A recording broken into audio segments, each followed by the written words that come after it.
Good morning, Tampa Bay. What is going on? Channelside in the morning, live from the Channelside Sports Network. Happy Friday.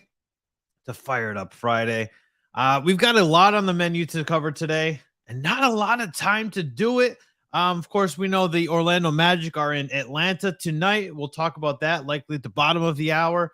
I want to know what is going on with fans and this fire Byron Leftwich uh, barrage that's going on social media. So we'll talk about that. But we are going to start the show, open it up with our senior Lightning analyst, Mr. Henry Yoho, as we talk about Tampa Bay traveling to Sunrise and kind of the less than ideal start. Henry, good Friday morning to you. Hey, good morning. It's a great time to be talking sports. There's no better time than now to talk sports, Henry. Yeah, for sure. The Lightning have gotten off to kind of a slow start. They've only got 2 points, and they're sitting in an unfamiliar position of being last in the Atlantic Division. How are we looking at how are we feeling right now? I know it's early in the season, but what's the temperature among Lightning fans? Because what I'm seeing right now is not that great, which is kind of weird because it's so in the season. We know how well they play in the latter half of the season. Yeah, yeah, for sure. It's been definitely a bit of a slow and sleepy start so far to the season. I think the temperature is not as hot as it is in certain other markets where things have not gotten off to great starts. I think that's part of the right the Lightning have earned over the last few years playing late into seasons. They've bought themselves a bit of a grace period, especially early on in the season. So yeah, I think the 4 games it hasn't been great. Just the one win, of course, but it's certainly early, and people are expecting better of this team, and rightly so, based on what they've accomplished late in the seasons. But it's just 4 games, and it's under the microscope a bit just because it's 4 games out of the gate. So if it was 4 games, a 4 game stretch over the course of January, it wouldn't be looked at quite as closely as it is now. But nonetheless, here they are, and I don't think that they're in trouble by any means. I wouldn't say that they're in trouble. Obviously, I understand the frustration, and I think a lot of that honestly has to do with also the Buccaneers are struggling as well. So fans are like, oh man, the Rays they were super injured. Their playoffs ended with a 2-game sweep, but we've got the Bucks. They're Super Bowl favorites, at least in the NFC, and they're struggling right now. But hey, hockey is here. Oh man, they're struggling right now too. So it's almost like people are looking for some sort of sports relief right now, and we don't really have a team that's fulfilling that, right? There's a void of positive, solid winning right now in our sports teams here in Tampa. Yeah, definitely. The way the Rays went down was pretty disappointing.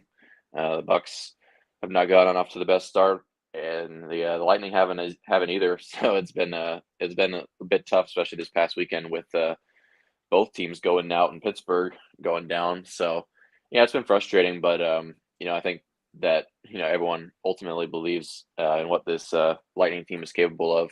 They don't have to do it so much in October as they have to do it late in the season. But there's certainly some trends that people want to see going in a positive direction for this team. I think that it's more about the way that they're playing over the course of the regular season than it is getting results and competing for a division championship.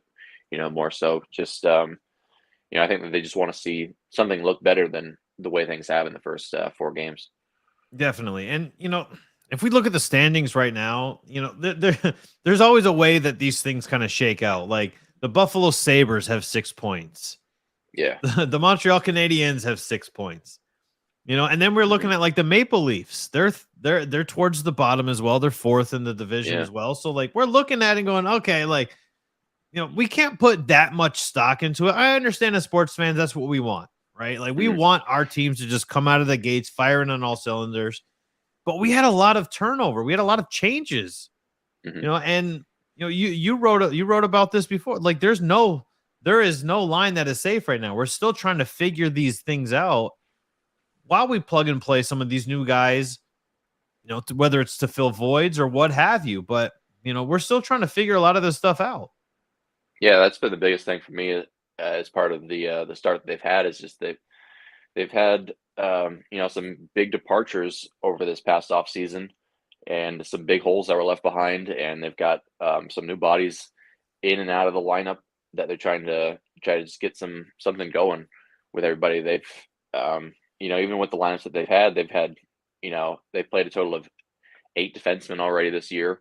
They've had multiple forwards coming in and out of the lineup as well. So yeah, they're just trying to figure things out and get some chemistry going. And it's tough whenever you lose a top line forward and a top 4 defenseman. Those are the holes that were left behind that they're trying to figure out now. So that's what they're going to be trying to do over the course of the regular season is just try to figure out what they've got, more so than stressing over the wins and losses for sure.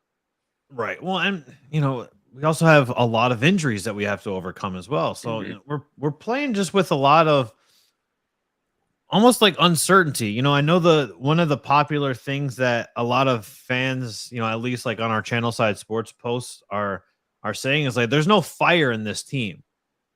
And I agree with that to an extent, but also at the same time, Henry, is like we're not one of those teams that comes out and you're like, oh my God, like we're a methodical team. We're a finesse team. We're not a fire team. We're not going to come out and start like throwing bodies on the ground. And like, that's not what the Lightning's MO is. So, that's why like when I'm reading these comments, I'm like, okay, people are just looking for some sort of outlet in terms of like, hey, we need somebody to start winning and start winning good, because the Bucks, while they're 3-3, they're very ugly 3-3, right? They could very easily be 1-5 right now, but they're not, thankfully.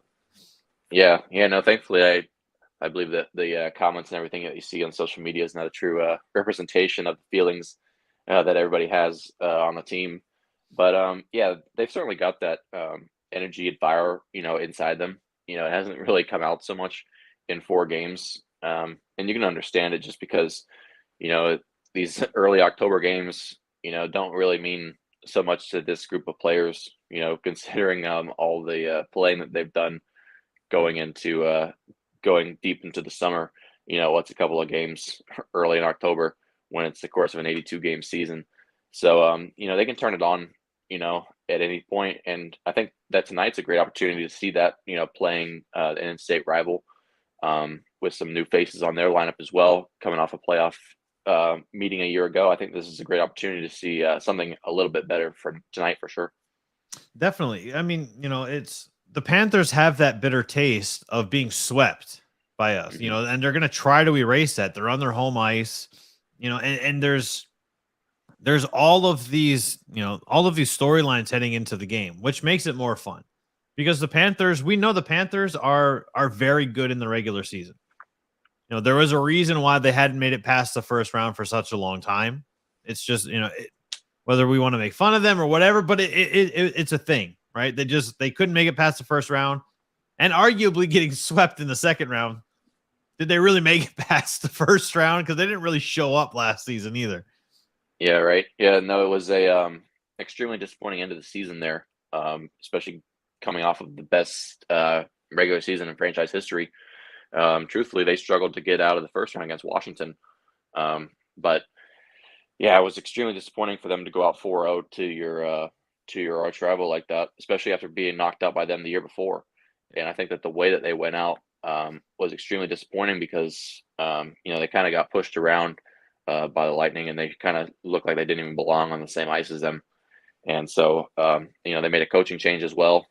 They traded their top scorer, Jonathan Huberdeau, in the biggest trade of the offseason. They brought in Matthew Tkachuk. It just shows that they identified that, their strength and being pushed around was something that was a weakness of them a year ago, and they tried to identify that. But ultimately, in that big trade, they ended up, in my mind, becoming worse because they lost their top scorer and they lost their number 2 defenseman, Mackenzie Weegar. And so now without Weegar, they also have their top gun now is Aaron Ekblad on defense, and he's hurt now. So it's a makeshift defense group for them on the back end. So, they're kind of scrambling as well here. Yeah, I mean, it's early in the season. Realistically, that's all we can chalk this kind of stuff up to. But it's different. I say this almost every morning when people are, when people jump in the chat and they'll say certain things. I'm like, when you do live stuff every day, your temperature is going to change daily. It's going to change based off of, if obviously we don't do shows on Saturday, but like if the Lightning come out and they just burn the house down, the feeling on Monday is going to be different because the Panthers are a good team. We know where we expect the Panthers to be. You know what I mean? But if they come out and they get shut out 6-0, then you're like, all right, so we've got to figure this out on Monday, right? Like we've got to figure out what the hell happened. Excuse me, right now they've got a 3.5 goals against average. I've seen people say that Vazzy looks a little slow. Vazzy's had some fantastic saves already. He's had some ridiculous saves. But I think that 3.5 goal against average is realistically just chalking it up to having new defensemen, not having Ryan McDonough out there to kind of, put guys in place and lead by example, not having Sorrell. We've got all of these question marks right now early on in the season. Would it be nice, Henry, if we had, answers to these questions right out of the gates? Of course. But that's not the reality of the situation. And we all, at least all of us in our little circle here, I think we all kind of expected a slower start to the season just because there were a lot of changes in the offseason. Yeah. Yeah, for sure. I think that you can chalk up a lot of it to the defense as well. They've used 8 different defensemen so far, like I mentioned earlier, and then Ryan McDonough, that's a huge hole left behind, and that's one of the the top defenders in the NHL, and that was a big hole that was left behind, and the defense certainly has been sort of scrambling to sort of figure out what they've got, and like you mentioned, it's they haven't come out guns a-blazing by any means, but it's been difficult, but I know that they're gonna get things right at some point, just because this group is too good to not let that happen. So well, who did come out with guns blazing? That'd be Stammer, who's currently second in the league with goals, with 6 of them, and as the Lightning are 4th in the league in power play with their 33.3%. We know the Lightning are a good power play team. But Stamkos really came out like a bat out of hell, Henry. He really like he's got a chip on his shoulder this season. They talked a lot about motivation during the preseason, during training camp. And I really feel like for Stamkos, this wasn't just a talking point.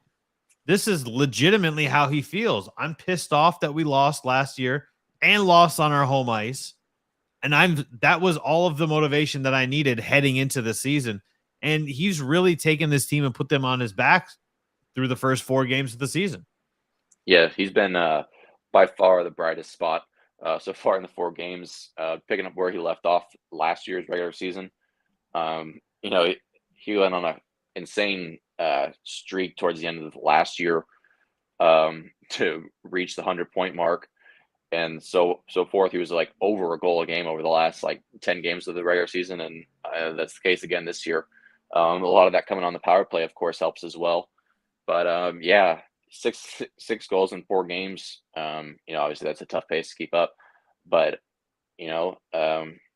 he's made up almost the entirety of the offense so far, which is great for him. But ultimately, the team will want to get some contributions from elsewhere. He's got 6 of the 10 goals so far, which is impressive. But that's not something that you want to make a habit of becoming a regular thing.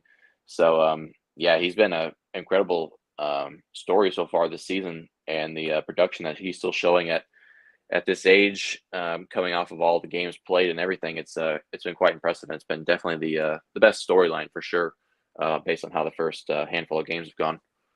I mean, you did predict that he'd be over 100 points again.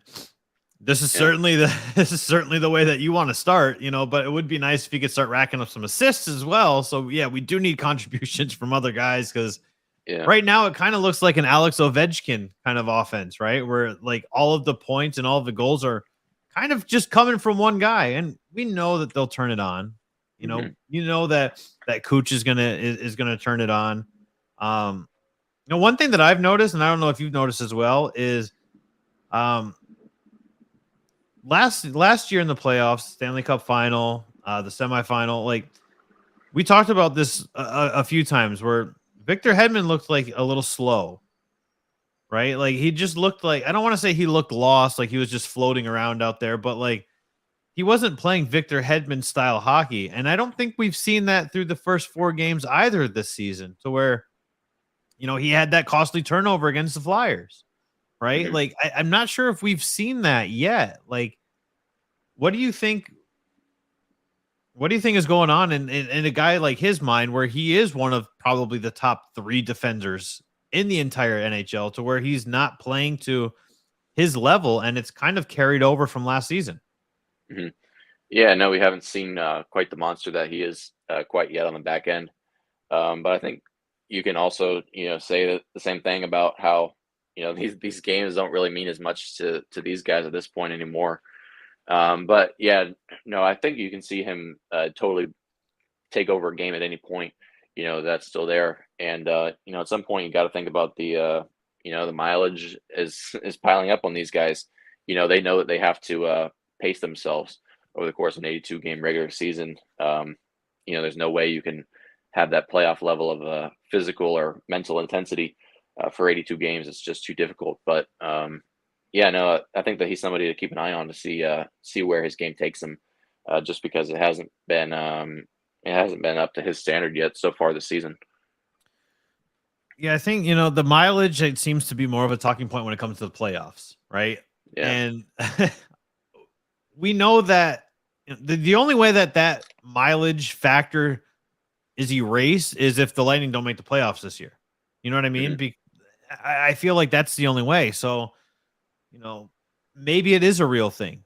We saw them very tired. We saw them get tired multiple times towards the end of the season in the playoffs, because that mileage is a legitimate thing, but it's still a reality that we have to face and we have to deal with this season as well.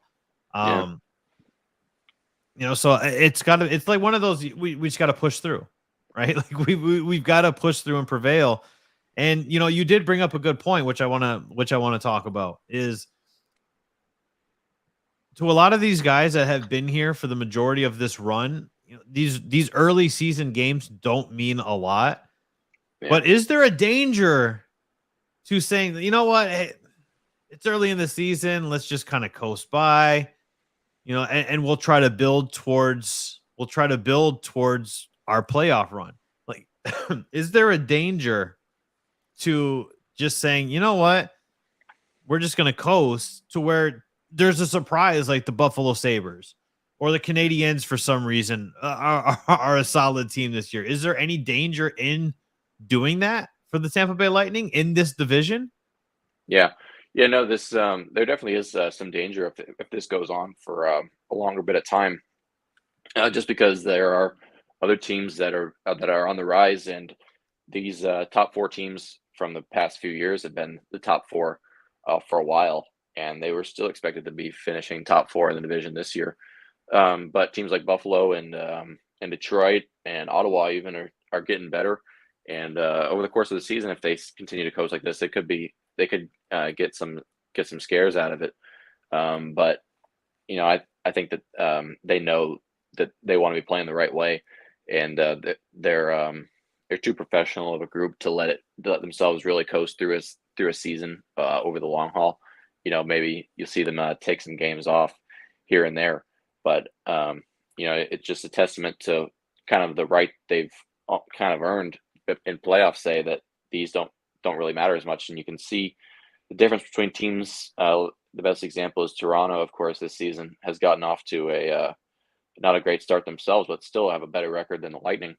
And the trends showing up in their game. Everyone's saying, "Hey, these are the things that we've seen cost them in playoffs before," and that's been showing up in their game. Of course, they won last night, but it just shows you that the Heat's on there just because they've struggled in playoffs to advance.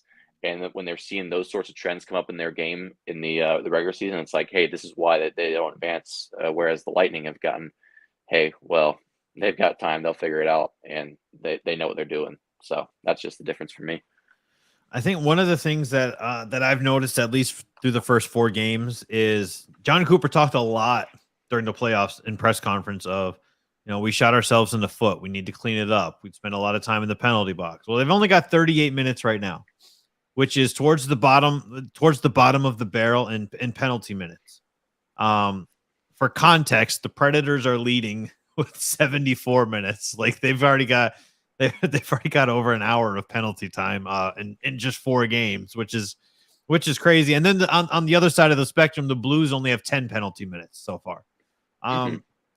But they're keeping it relatively clean, which is good. And it also helps when you've got a very dangerous power play like the Lightning have, where you almost kind of expect the Lightning, especially on home ice, you expect the Lightning to score on at least 33% of their power plays. 1 out of every 3 power plays, you expect the Lightning to get a goal because their power play unit is that good. But it's nice to see them have, clean up things, because this was a callous for them during their playoff run. John Cooper made it a point to address it, and it seems like everybody has kind of, at least through this point, has kind of looked at it and said, okay, yeah, this is a problem for us. We spent too much time in the penalty box. And I like the fact that they have cleaned it up so far, and we've only seen 38 minutes. Yeah, for sure. And also as well with, some bodies on the penalty kill unit, coming in and out, the defenseman, of course. But, Anthony Cirelli, missing the start of the season is a big loss because he's always one of the top penalty kill bodies out there. So, definitely staying out of the box is a recipe for success, especially when, you don't have a solidified penalty kill unit so far. But, yeah, shooting themselves in the foot was something that has been a big thing for this season, especially just with managing the puck at the very least. I feel like they haven't particularly played bad by any means defensively over the course of the 4 games for the most part. But it's been a lot of the turnovers and the mismanagement of the puck that have kind of come back to bite them. And the power plays have been kind of keeping them in games, which is fine. You want your power play to be going. But you also want to be able to create a 5-on-5. And over the course of the 3 losses, Lightning have just 1 goal at 5-on-5 in the 3 games that they've lost. So it's just something interesting, and that the power play is definitely going right now, and that's certainly a good sign, though, for sure. Yeah, I mean, you hit the nail on the head. It is interesting that their 5-on-5 is struggling, because you could arguably put any one of the lines in 5-on-5 hockey, at least on paper, and look at it and go, okay, advantage Lightning. Yeah, and that's the interesting part. And maybe there is some truth to taking it easy, and treating this almost as preseason. Like that for me, that was one of the things where we didn't see a lot of our core guys play in the preseason. And this is why I talk about preseason. To me, is very important. I know people go, oh, they're meaningless games. And I'm like, yeah, but when you've got like a young roster or you've got new guys coming in, preseason is important because you have to build that chemistry and camaraderie between the team. You could build a friendship in the locker room, right? But that doesn't always translate to the ice, the field, or the court. So like that's why I think preseason is so important. And we could arguably basically be seeing the Lightning playing preseason hockey right now. Yeah, no, for sure. These days, training camp is really shorter than ever. It's only a couple days, and then they hop right into the games. And for the Lightning especially, this was an especially chaotic preseason because of the hurricane. They ended up getting displaced for like a week, and then they ended up getting a total of 2 preseason games canceled. They only played 1 preseason game at home, so they were basically on the road for, it felt like a month's worth of time in the preseason. Lightning only, whenever they played the home opener, that was only the second game that they played at home. So they've been going all over the place, and it feels like they've been on the road forever. So that's part of to the cluster that it's kind of been just being all over the place so far this season. I think you can totally chalk it up to the start that they've had. They haven't been able to build that chemistry within the lineup, especially with having so many new people coming in and out. Literal mileage this time. Yeah. not just ice time mileage, literal mileage for the Lightning in the preseason. Yeah. Something I wanted to touch on is like looking into it tonight. We know that when we played the Panthers early in the preseason, like Panthers are they're a shooting team. I know they traded away Huberdeau, but they still find a way to just shoot the puck. Like I don't think there's any team that's better in the NHL at using the body to block shots than the Lightning. Mm-hmm. Like we almost expect guys to just like dive every single time. Is that we saw a lot of guys get injured last season in the playoffs. Do you think that's a point of emphasis of like, hey, let's try to use the skate, let's try to use the stick, let's just try to, poke check. Do you think that's a point of emphasis also for John Cooper? Is like, I know that this is a way to play defense, but like Chernak got absolutely wrecked multiple times during the playoffs, and just seeing all of these guys just take all of these shots. Like, do you think that was a point of emphasis for John Cooper as well? Yeah, there might be something to that. I don't think you're going to see them completely selling out and putting their body on the line every single shift to get in the way of shots. But that was certainly kind of the great things about this past playoff run, especially the Florida series, especially those first two games down in South Florida. The symbol of the playoffs was like that game 2, whenever they had so many people selling out and blocking shots. I think it was like Stamkos blocked a shot, and then he was coming back from the dressing room at the same exact time that Brandon Hagel was going back in there after blocking one of himself. I thought that was one of the great symbols of the playoffs and everything that this team was about. But yeah, you're not going to see that so much in the regular season. But yeah, Florida's a big offensive team, despite, trading away, one of the league's leading scorers. And, that just shows that they determined that they weren't going to outscore teams, the way that they coasted through last regular season. They could give up 5 goals a game, because they didn't defend that great, but they could outscore them because they could. And so that was something that they found out they couldn't keep doing in playoffs. So that's good. That's a point of emphasis for them now, is that you can't get into these track meets like they did with regularity a season ago. What are you looking for heading into tonight's game? As far as, obviously we know Stamkos is playing well. Like what exactly are you looking for? Improvements on 5-on-5? Are you looking for a specific player to step it up? Are you looking for like better communication amongst our defensemen? Like what exactly are you looking forward to watch tonight's matchup? Yeah. I'm really just be looking to see more energy from this group, just a little bit more life in their game, and I think playing your in-state rival should definitely bring that out a bit.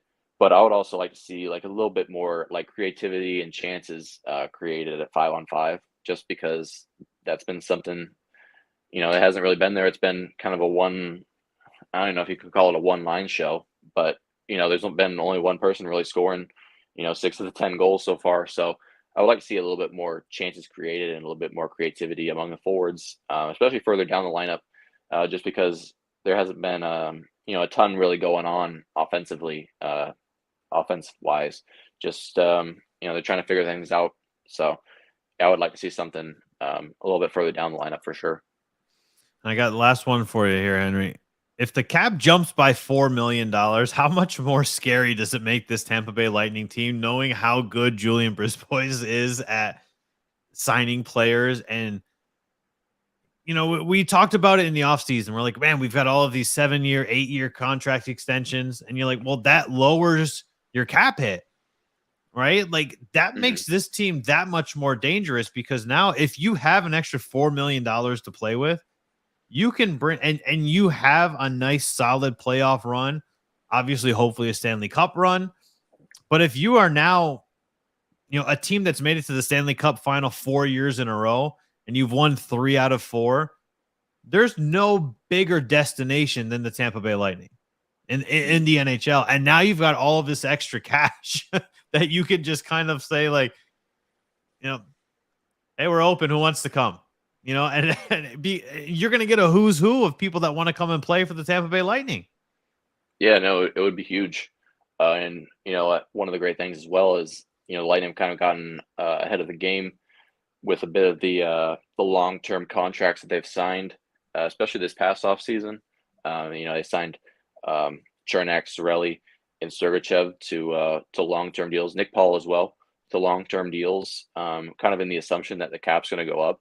So now that you've got your main pieces sort of locked in for a long time, and that kind of creates the opportunity to round out the roster now with a bit more flexibility than they've had in years past, where especially like this past off season they were handcuffed significantly by just not being able to do anything, and they ended up losing Andre Palat is probably the biggest cap casualty of them all, and it just wasn't something that was possible. Whereas with the cap going up in the future, maybe that would be more possible going forward. So the big guns, this doesn't really make a big difference for them, but as far as rounding out the rest of the roster, that's where the biggest difference for me will come in when we do see that cap increase. I'm definitely with you, Henry. As always, a pleasure to talk to you. Happy Friday to you. Enjoy the game. Hopefully we pick up a W down in South Florida tonight. That would be very welcoming as we head into the weekend. But yeah, enjoy the game, Henry. Always a pleasure to talk to you. Thank you for coming on. Yeah, absolutely. Thanks as always. Henry Yoho, our senior Lightning analyst here at Channelside Sports. Yeah, we just need the Lightning to. I feel like we talked about it, during our conversation. I feel like we need the Lightning to not coast. I feel like we need the Lightning to kind of, I don't want to say step it up, but do something different, right? Like, it is what it is. The Orlando Magic tonight are in Atlanta to take on the Hawks, of course. This is going to be another test. This is going to be another test for the Orlando Magic because the Hawks are a playoff team. The first game, I know people are going, yeah, but it was just the Pistons in the first game. Look, the Pistons are in the same conversation as the Orlando Magic. They are a rebuilding team. They are a very, very young team. That's why that was an interesting testament game for the Orlando Magic in game one. This one it's a different beast. You've got Trae Young. You've got John Collins. You've got DeJounte Murray. You've got a great roster in the Atlanta Hawks, and they're also a playoff team. They were a playoff team last year, the year before. Like this is a good team. So this is another learning opportunity early on in the season for this young Orlando Magic team. We talked about it last season. If you're watching the Magic last season, they struggled to win close games. In fact, they didn't just struggle, they failed to win close games. And that is an issue. That's problematic. If you're the Orlando Magic, you have to win these close games, right? If you have 15 games that are within 5 points of each other and you win half of those, now you're adding another 7-8 wins to your win total. That could be the difference of making the playoffs and missing the playoffs, or at least the play-in game, right? So where then you have an opportunity to get to the dance.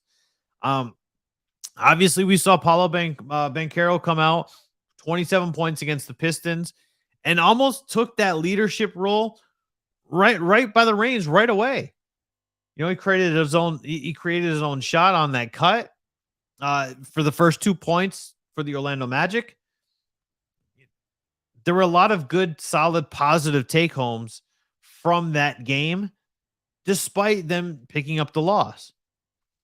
I said it on our show on Thursday is I'm looking at the Orlando Magic and I look at the Detroit Pistons and I have all of these parallels, right? But I feel like the Detroit Pistons started rebuilding a season or two before the Orlando Magic did.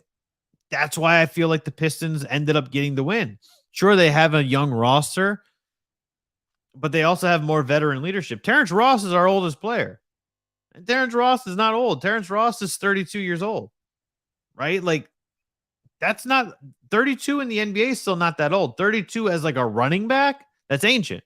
But 32 in the NBA is not that old, right? Like, I know LeBron James is kind of the exception, but look at LeBron James. LeBron James is 37 years old, and he's still one of the top 10 players in the NBA.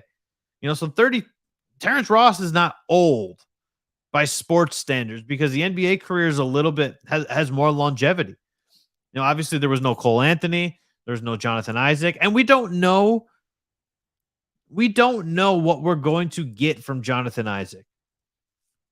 He's a very polarizing player.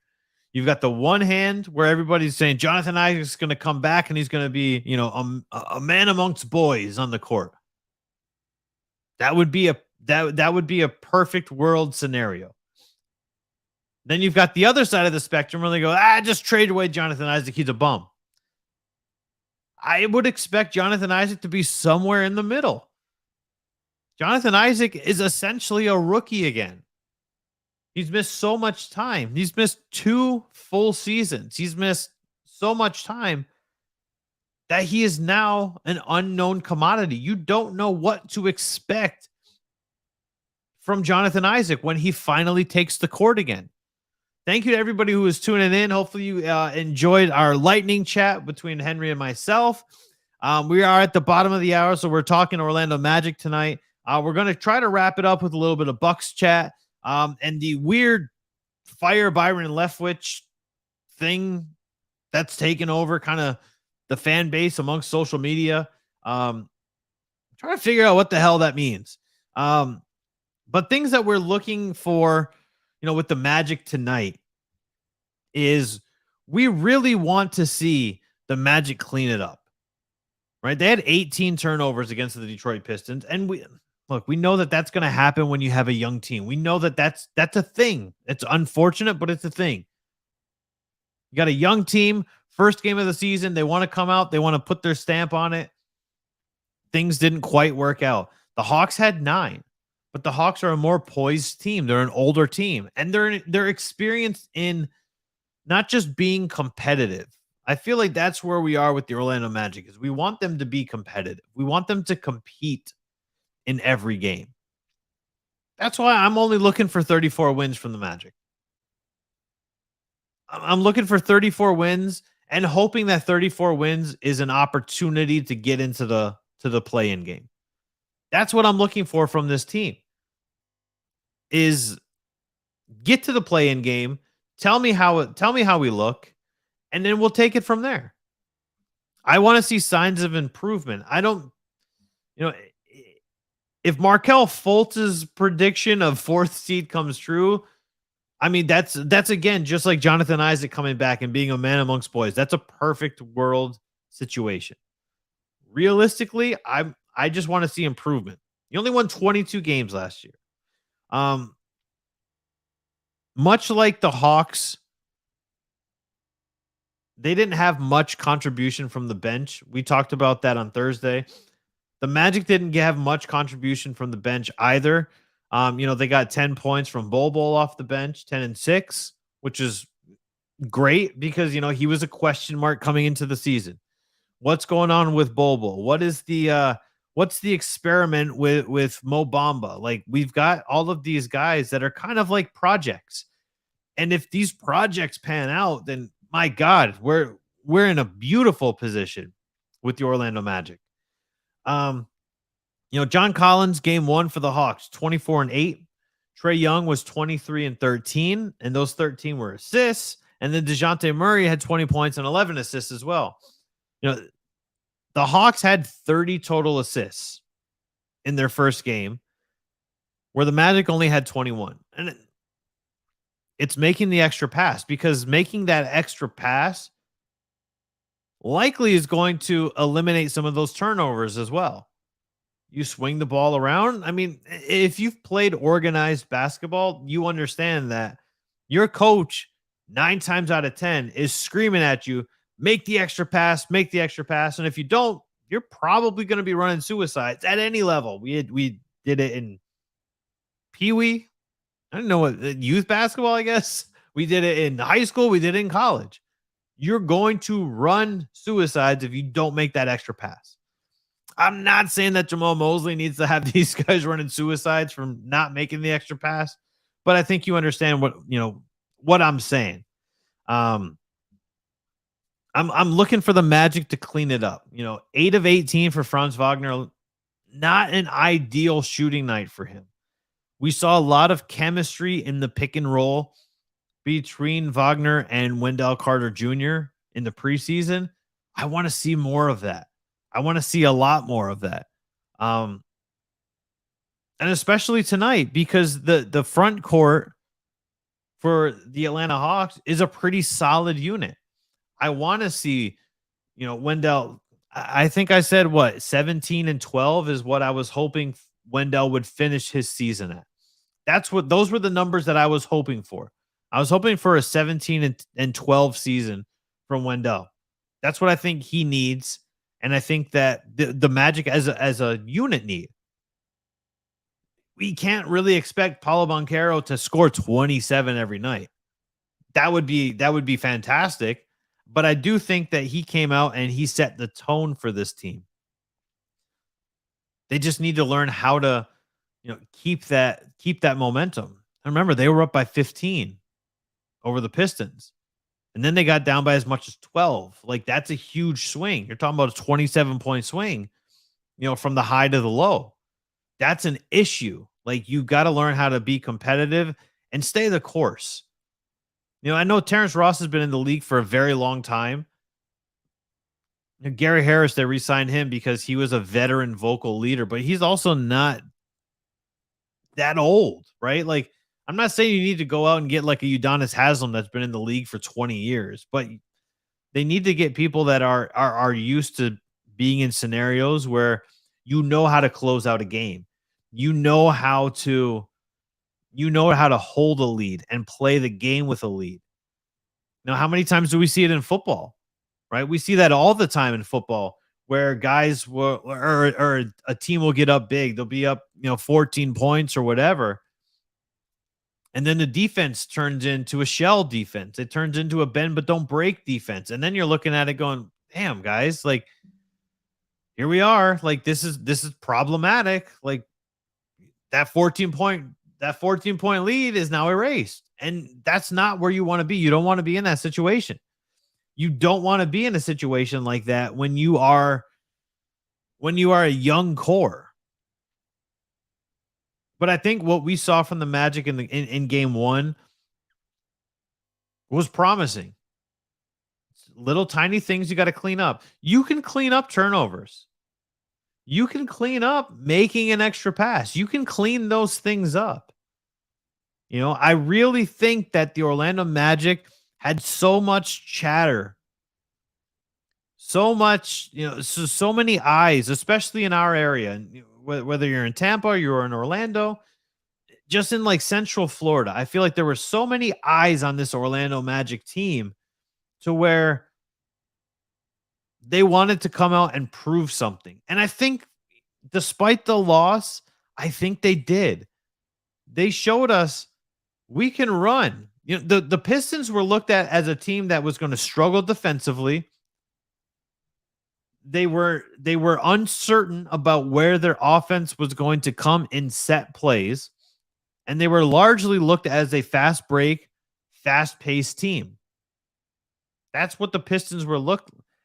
The Magic had more fast break points. The Magic converted more turnovers into points. Like, there were a lot of positives for it. And that's why tonight's matchup against the Atlanta Hawks is intriguing to me, because the Hawks are a different team. The Hawks are an isolation team. The Hawks they're going to pass the ball around. They're going to swing it. Yet 30 assists, and 24 of them came from just two guys. It came from Trae Young and DeJounte Murray. Easy for me to say. So we need to see some things tighten up. I haven't seen word if Cole Anthony will be in tonight. Jalen Suggs stepped it up big. He was a question. A lot of these guys were question marks heading into the season for the Magic, because you're just like, well, everybody's young. right? Everybody on this team is young. Everybody is youthful. We don't know who's going to be where. We don't know who's going to perform. We don't know who's going to step up. We don't know who's going to regress. And we don't know who is just going to, barcode, right? Be parallel. Who's going to make a lateral move and not really improve or regress from last season. So it's definitely intriguing. I do wish that DeJounte Murray and Paulo Banchero didn't squash their beef from the summer, though. That would have been fun to me. Like, that's when I saw the schedule come out, and I was, oh man, this is going to be good. Because I figured, both these guys are from Seattle. Obviously, there's some underlying, like tension boiling over there. It used to be super close. But I was really hoping that playing early in the season, we were going to see something like that, where we were going to see, Banchero go off for 27 and then Murray go off for 25 and just be back and forth, because they just wanted to one up each other so badly. But unfortunately, they squat, I guess fortunately as well, because you don't want people just beefing with each other. But, unfortunately for us watching, there's no beef. Fortunately for them, there is no beef. But I'm looking for the Magic to, if the Magic don't win, I want it to be close. I want them to at least compete. I don't want any blowouts. And we know the Hawks can score very, very quickly. Trae Young is deadly from three. DeJounte Murray is a deadly slasher. John Collins is great in the paint. He's great on the low block. We know that the Hawks can score and score quick.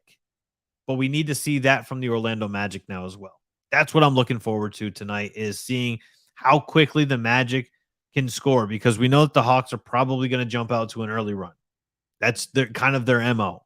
So let's see how the Magic perform when their backs are against the wall early, rather than the Magic coming out of the gates like they did against the Pistons in the first game of the season and taking a big lead. That's what I'm looking forward to.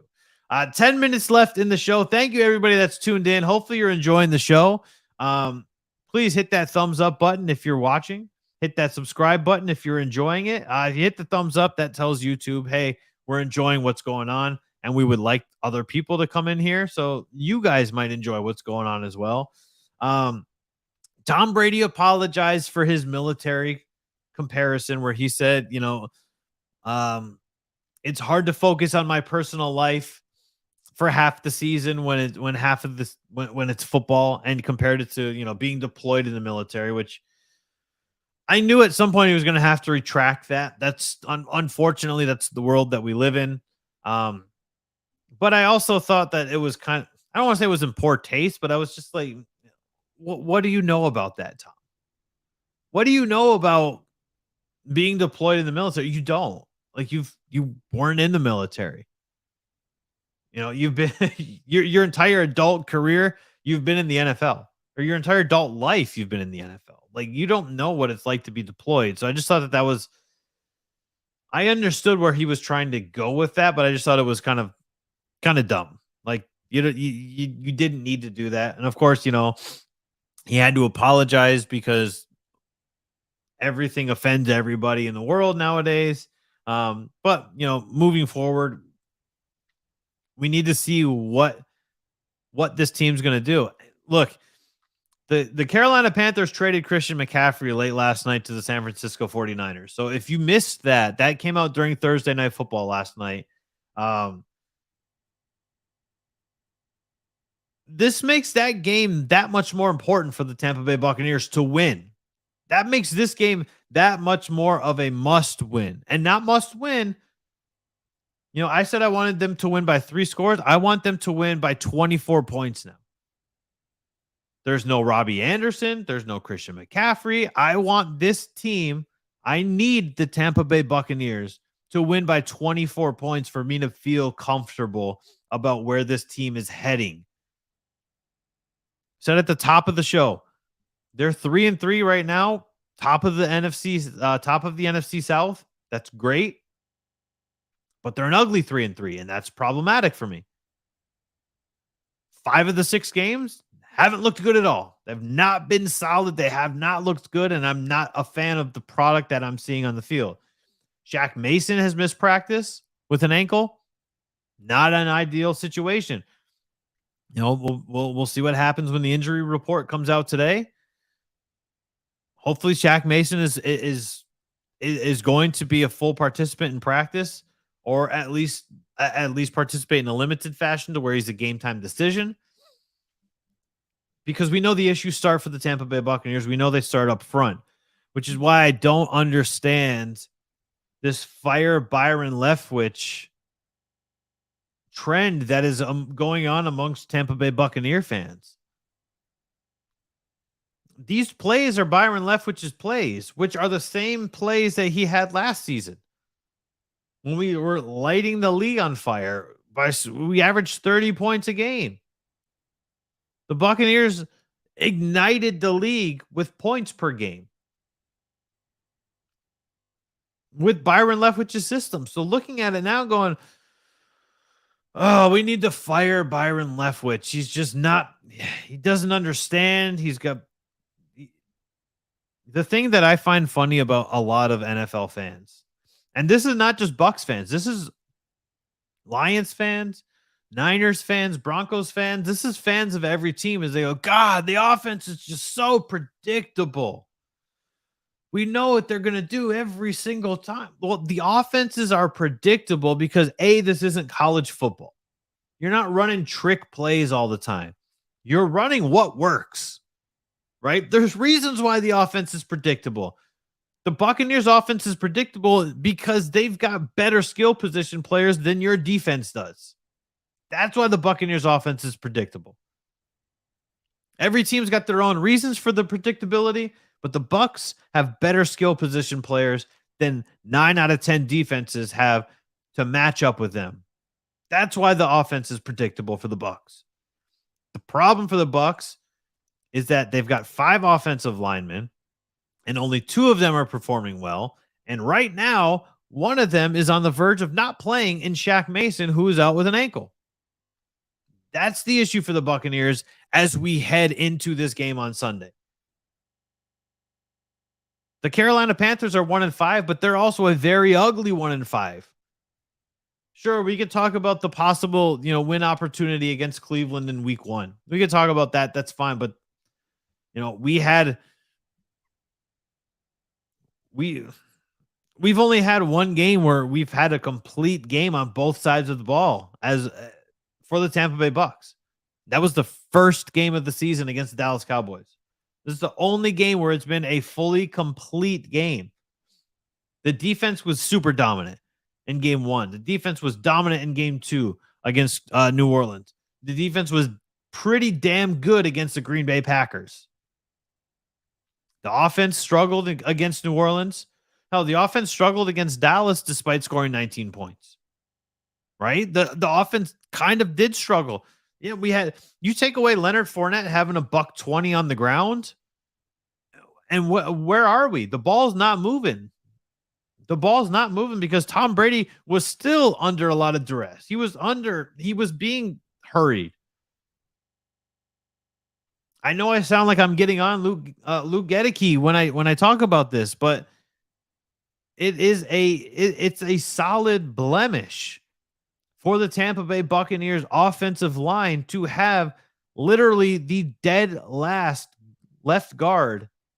Actually, all of offensive linemen. If you take the left guard, left and right tackles, and the center, Luke Gedeke is literally dead last in his production being an offensive lineman. And it sucks. It sucks for him because he's a rookie, and that is probably weighing very heavily on him. It sucks that he's always having to line up against he's got a who's who matchup list. With Cam Hayward last week. Cam Hayward basically shoot him away, right? He's just had so many, he's had so many issues.